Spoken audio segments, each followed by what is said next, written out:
Assalamualaikum warahmatullahi wabarakatuh. Nama saya Bulan Alvina Fitri Maharani. Hari ini kita akan belajar tentang subgrup normal dan grup faktor. Let's go. Materi yang pertama ada subgrup normal. Teoremanya, subgrup H dari grup G star merupakan subgrup normal jika dan hanya jika X, H, X inverse subset H untuk setiap X elemen G. Bukti, diketahui H subgrup normal G, maka untuk setiap X elemen G dan H elemen H besar ada H elemen H besar.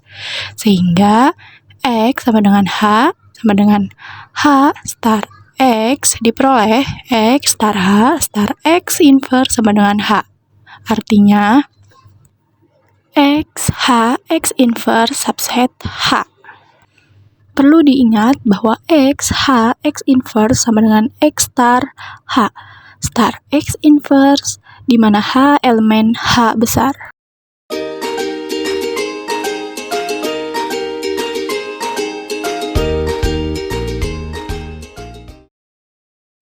Di sini kita punya contoh pertama, setiap subgrup dari grup abelian merupakan subgrup normal. Maka harus kita buktikan jika H subgrup dari grup abelian berlaku juga A star H sama dengan H star A untuk setiap A elemen G dan untuk setiap H elemen H besar. Sehingga HA sama dengan AH untuk setiap A elemen G. Di sini ada beberapa contoh grup abelian, diantaranya R dan penjumlahan, Z serta penjumlahan, dan lain-lain. Selanjutnya kita punya contoh kedua, yaitu perhatikan grup Z dengan penjumlahan, dengan subgrupnya 5Z. Mudah dilihat bahwa untuk setiap K elemen Z berlaku K plus 5Z plus K. Hak ini berarti bahwa setiap subgrup 5Z merupakan subgrup normal dari Z. Untuk menjawabnya, kita punya teorema pertama. Misal, G sebuah grup abelian. Setiap subgrup H dari grup G merupakan subgrup normal. Untuk membuktikannya, yaitu untuk setiap G elemen G besar dan H elemen H besar berlaku GH sama dengan HG. Hal ini tentunya mengakibatkan GH sama dengan HG. Dengan demikian, H merupakan subgrup normal. Selanjutnya kita punya teorema 2, yaitu misal G sebuah grup dan N adalah subgrupnya. Pernyataan berikut merupakan pernyataan yang ekivalen. Pernyataan pertama, N merupakan subgrup normal dari G.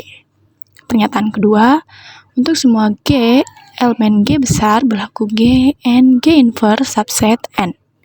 Pernyataan yang terakhir, yaitu untuk semua G elemen G besar berlaku G, N, G inverse sama dengan N.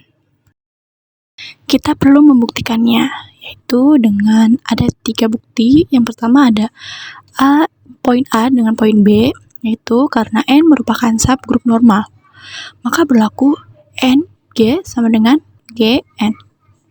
Untuk semua G elemen G besar. Dengan demikian, untuk setiap G elemen G dan N elemen N berlaku Gn sama dengan N1G. Suatu N sama dengan N besar. Maka dengan demikian, G, N, G inverse subset N. Kemudian, bukti yang kedua yaitu untuk poin B dengan C. Untuk membuktikan bahwa G, N, G inverse subset N. Tinggal dibuktikan. N subset Gn G inverse.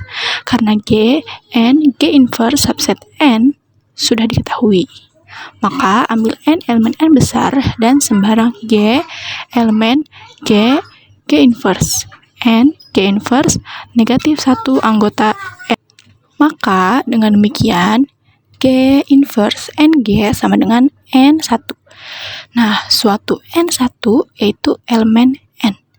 Dengan kata lain, N sama dengan G, N1, G inverse, elemen G, N, G inverse. Terbukti bahwa G, N, G inverse yaitu sama dengan N. Selanjutnya untuk bukti terakhir yaitu untuk poin C dan poin A. Buktinya untuk membuktikan N subgrup normal, maka harus ditunjukkan bahwa N G sama dengan Gn. Untuk semua G elemen G dan N elemen N. Untuk membuktikan N G sama dengan Gn, maka harus ditunjukkan Gn subset NG dan juga sebaliknya. Diketahui Gn G inverse sama dengan N.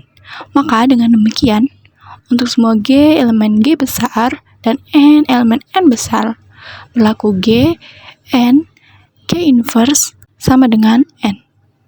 Berarti ada N1 elemen N. Sehingga Gn G inverse subset N.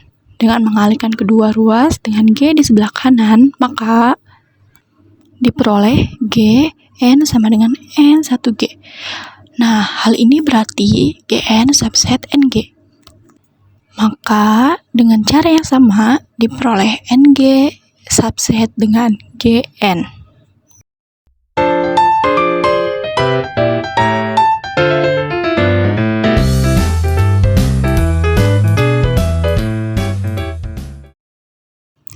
Nah, sekarang kita sudah masuk ke pembahasan kedua, yaitu grup faktor.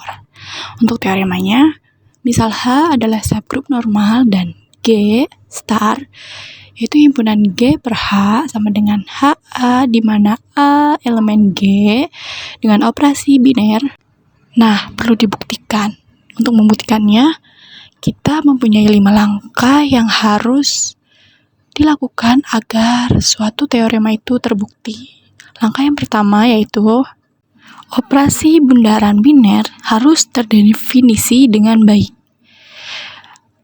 Contohnya, jika Hx sama dengan Hx aksen dan Hy sama dengan Hy aksen, maka berdasarkan sifat-sifat koset diperoleh X H star X aksen dan Y sama dengan H aksen star Y aksen. Untuk H dan H aksen di H besar, sehingga diperoleh H X star Y sama dengan H besar H star X aksen star H aksen star Y aksen. Nah, H star X aksen dan H aksen star Y aksen itu disubstitusi dari soal yang di atas tadi sama dengan H X aksen star H aksen star Y aksen. Ini berdasarkan sifat-sifat koset. Kemudian diperoleh sama dengan X aksen H besar H star Y aksen sama dengan X aksen H besar Y aksen sama dengan X aksen H besar Y aksen sama dengan X aksen H Y aksen sama dengan H X aksen star Y aksen. Kemudian langkah yang kedua yaitu tertutup. Berdasarkan definisi operasi pada koset, operasi tersebut jelas bersifat tertutup karena hasil operasi dari dua koset kanan dari H besar merupakan koset kanan dari H. Kemudian langkah yang ketiga yaitu asosiatif. Untuk membuktikannya yaitu HA bundaran HB bundaran HC sama dengan H A star B bundaran HC sama dengan H A star B star C sama dengan H A star B star C H A bundaran H B star C sama dengan H A bundaran HB bundaran HC. Jadi operasi pada koset tersebut bersifat asosiatif. Langkah yang keempat yaitu memiliki elemen identitas. Karena HE bundaran HA sama dengan H, E star A sama dengan HA, dan HA bundaran HE sama dengan H, A bundaran E sama dengan H. Maka HE sama dengan H merupakan elemen identitas. Dan yang terakhir yaitu memiliki inverse.